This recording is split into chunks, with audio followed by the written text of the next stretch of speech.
along with Alan Hahn and Monica McNutt. The one number, guys, that jumps off the stat page. Knicks 24 rebounds, fewest in a game since the 12-13 season, and Monica outboarded by 19. Charlotte had 19 more rebounds than the Knicks did. That's the biggest differential against for the Knicks all season long. I don't like it. There were lots of long rebounds, as we anticipated, when you got a team that shoots as many threes as the Charlotte Hornets.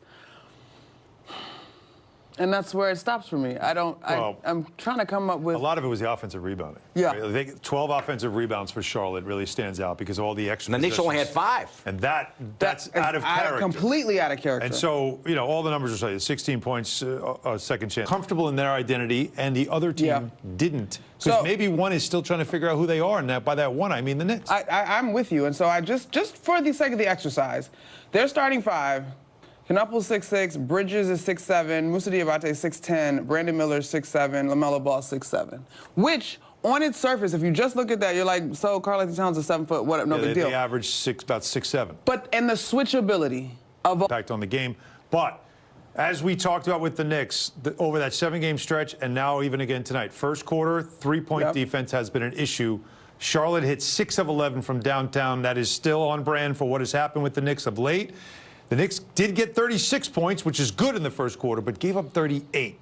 That continues. These slow starts, soft defense, especially on three-point defense, has been a major issue. And the close of the first half. Second quarter, yep. That really was the game right there, because it was a one-point game, and the Knicks were going back and forth. Very entertaining up-and-down game.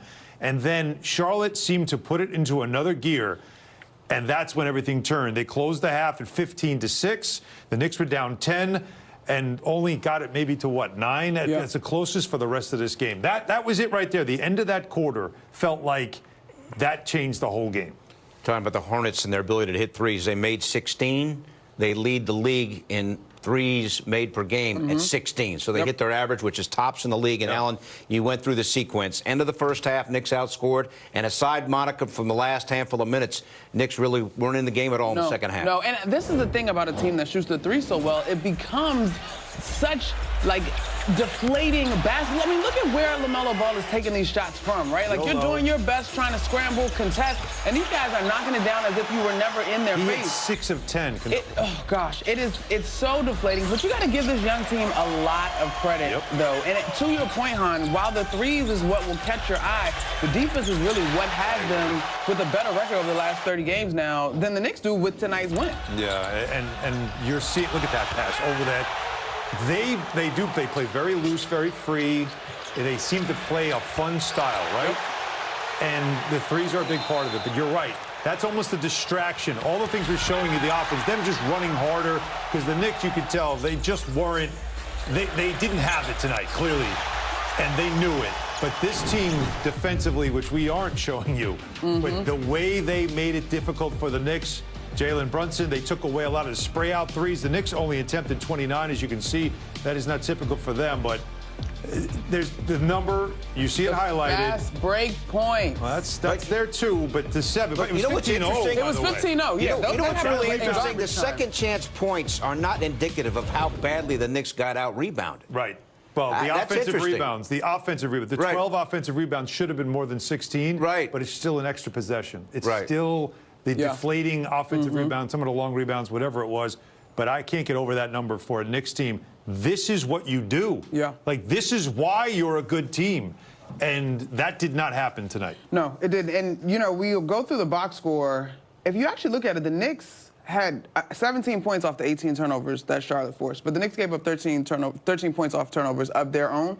And so just on a night where you thought perhaps the maturity of this team is going to shine through, right? They'll surely slow down the pace of this basketball game, make this Hornets squad defend.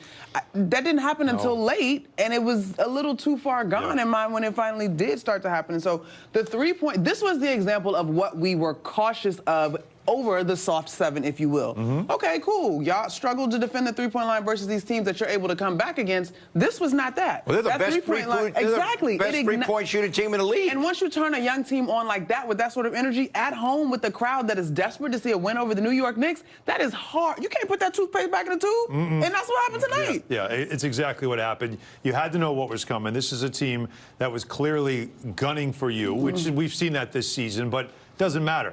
They wanted this game bad. This team's tired of their building being MSG South. They were tired of all that stuff. They knew we need to get the crowd on our side. They've had the crowd on their side. 10 straight sellouts down there. They have never done that since that. In terms of pressing the issue with your physicality on the offensive end. Yes. And I don't think the Knicks got into the body of these Hornets at any point tonight. There was none of that, and you could tell. They're too quick. Well, never mind. Never mind that. But Monica nailed it, because that shows you why the rebounding numbers were the way they were. Because if you're playing physical, if they're feeling you, they're not getting that many rebounds, because you're a bigger team and you're a better team.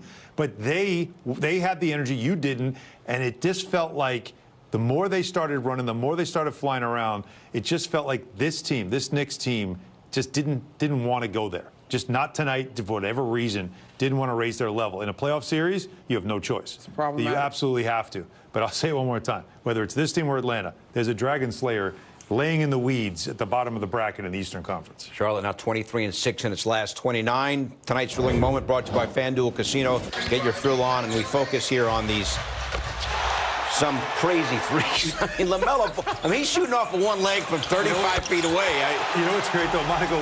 How about the difference between the two of them?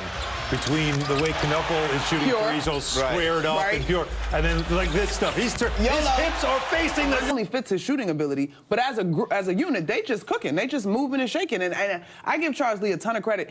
When you think about it, though, I'm not surprised that threes are such a prolific part of this offense when he is immediately off that Boston tree. There you go. Right? Like, this is what we're doing. You got to have guys that have to make the shots. They got guys that make the shots. That's 100% true, yes. All right, so the Hornets beat the Knicks